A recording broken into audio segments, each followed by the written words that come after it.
തിരുവനന്തപുരത്ത് സൗഹൃദം നടിച്ച് വിളിച്ചു വരുത്തിയ ശേഷം കവർന്നെടുത്തത് 10 പവന്റെ ആഭരണങ്ങളും പണവും മൊബൈൽ ഫോണും. കന്യാകുമാരി സ്വദേശി സോമനെ വിളിച്ചു വരുത്തി കവർച്ച നടത്തിയത് വർക്കല സ്വദേശിയായ നസീർ ഖാൻ. സ്വിച്ച് ഓഫ് ചെയ്യാത്ത ഫോണുമായി കറങ്ങി നടന്നതോടെ നിരവധി മോഷണ കേസുകളിലും കഞ്ചാവ് കടത്ത് കേസുകളിലും പ്രതിയായ നസീർ ഖാനെ വളരെ വേഗം തന്നെ അറസ്റ്റ് ചെയ്ത് കഠിനംകുളം പോലീസ് കോടതിയിൽ ഹാജരാക്കി റിമാൻഡ് ചെയ്തു.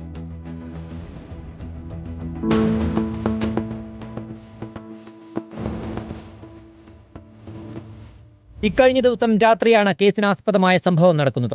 തിരുവനന്തപുരം നഗരത്തിലെ പ്രമുഖ ബാറിൽ വെച്ചാണ് തമിഴ്നാട് മാർത്താണ്ഡം സ്വദേശി സോമനും തിരുവനന്തപുരം വർക്കല സ്വദേശി നസീർ ഖാനും സൗഹൃദത്തിലാവുന്നത്.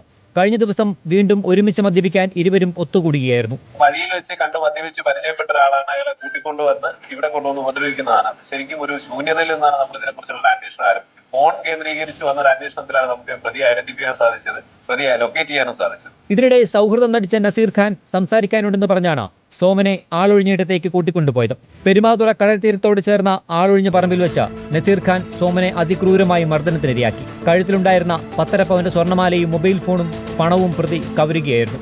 അവശനായ സോമൻ രക്ഷപ്പെട്ട് പ്രധാന റോഡിലെത്തി വഴിയിലൂടെ പോയ വാഹനങ്ങൾ തടഞ്ഞു നിർത്തി മർദ്ദന വിവരം പറഞ്ഞു. തുടർന്ന് നാട്ടുകാരുടെ സഹായത്താൽ കഠിനംകുളം പോലീസ് സ്റ്റേഷനിലെത്തി പരാതി നൽകി. നമുക്ക് വിവരം കിട്ടിയ ഒരു 3 മണിക്കൂറിനുള്ളിൽ ഏകദേശം പ്രതിയെ കുറിച്ച് വ്യക്തമായ സൂചനയും ലൊക്കേഷനും നമുക്ക് മനസ്സിലാക്കാൻ സാധിച്ചു.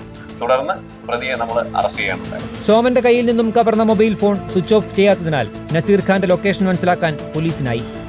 ഉടൻ തന്നെ നസീർ ഖാന്റെ വർക്കലയിലെ വീട്ടിലെത്തിയ പോലീസ് പ്രതിയെ അതിസാഹസികമായി പിടികൂടുകയായിരുന്നു.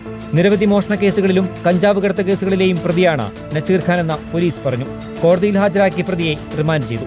റിപ്പോർട്ടർ, തിരുവനന്തപുരം.